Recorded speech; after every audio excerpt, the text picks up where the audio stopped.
keeping it simple tonight. I'm doing some pork fillet, which I will then just serve with whatever vegetables I've got. And I think tonight I'm going to have, I'm not going to show you how to make celeriac mash and to cook some greens. I'm going to show you how to cook the protein. I love pork fillet because it's so lean. I treat it the same way as I would treat fillet steak, and it's a whole lot cheaper. So I've got a whole pork fillet. I've trimmed it of all of the sinew. I'm going to salt it really well on both sides. And then I'll just talk through what I'm going to do. I'm going to use, you can use any kind of rub that you like, but I'm not going to put the rub on until it goes in the oven, because if you pan fry at a high heat with a rub, it'll burn. So you can use anything you like. I've been going to New Mexico a lot. Don't know if you can see that. Can you see that? It'll be backwards. Whatever. This is my New Mexican spice rub. It's rather delicious. So I'm going to pan fry these. I've preheated the oven to 220 degrees. Once these are out of the oven, and I will show you I will make a quick pan sauce. For the pan sauce, you need some stock. I'm going to use a splash of wine. The wine is optional. And I will have some chilled butter that I swirl into it at the end. Okay, let's get cooking. Starting with a splash of vegetable oil into a pan. Get the oil nice and hot. My pan is hot, it's only a tiny little bit. I've got my salted pork fillet. This is actually probably enough for 3 people, and pork fillet keeps really well for up to 4 days if it's covered in the fridge, so it doesn't matter if you don't eat it all. I always find if I freeze little bits, I never use them, so I cook everything.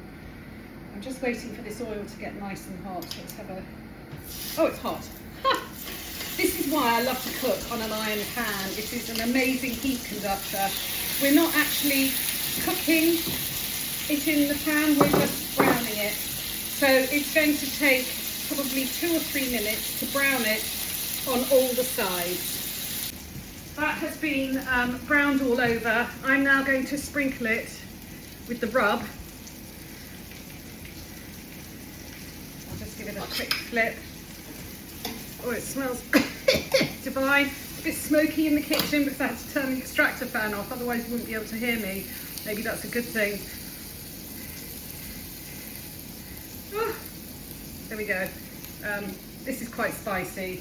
I like it spicy. So this will now go in the oven for 10 minutes. To check it's cooked, I will cut it in half. Pork fillet nowadays should be slightly pink. If you really want to double check, you can use a temperature probe, I'll just say probe one more time. And the internal temperature should be 61 degrees. But we'll rest it as well. So I'm going to put this in the oven now, and I will see you in 10 minutes. Oh, I'm back. These have just come out of the oven.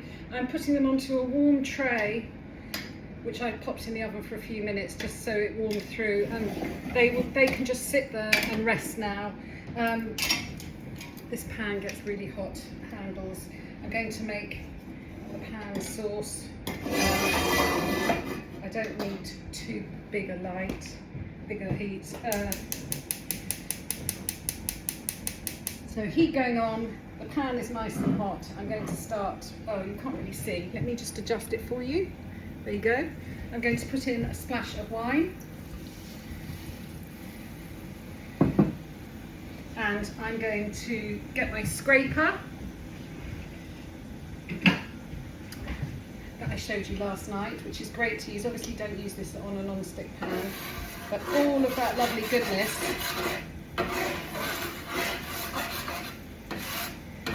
oh, it smells gorgeous. All the meaty juices and the seasoning. I am actually going to put it on a higher light because of the cook.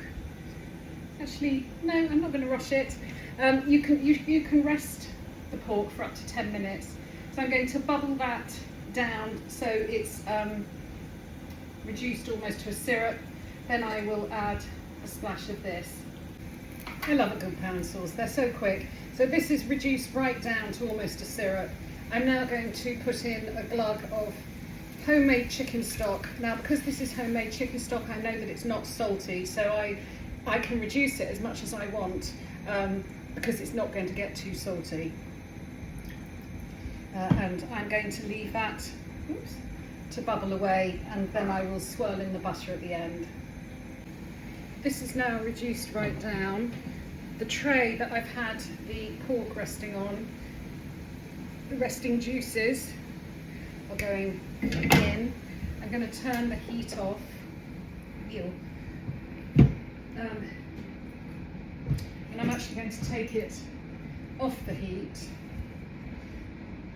Put it on there, and I'm going to whisk in the butter a cube at a time, because butter makes everything taste good. That'll be noisy, so I'm not going to put in a huge amount of butter. I sort of cut up that much. Look, I'll just put in everything that I'm going to do 4 squares of butter, and I'm going to whisk this, and then I will plate it. Plating up. Here's my beautiful pork. I've poured the sauce into a jug because I'll make a mess trying to get it out of the pan. It didn't need any extra seasoning because the seasoning from the rub has made it absolutely delicious, and I used salted butter, so there was salt in the butter. You would use, sometimes in a sauce you would use unsalted butter, so I'm just going to carve this. Let's have a look. Oh, it's perfect. Look at that. It's just pink. That's exactly as it should be. It's going to be succulent and delicious. As I said, I'm having it with mashed celeriac because January is all about just being a little bit healthier, and I'm sick of potatoes. I'm going to put my mashed celeriac there. I'm going to put some, pork on top. I've also got broccoli with green beans. And again, to complement the rub, and I always tend to put this on my vegetables, is a little sprinkling of dried chilli. I could probably have plated it better. There's finger marks all over it. It's only me going to eat it. Oh, and the sauce. Finish it with the sauce, poured all over. Yum. Bon appetit! Got to find my clicker.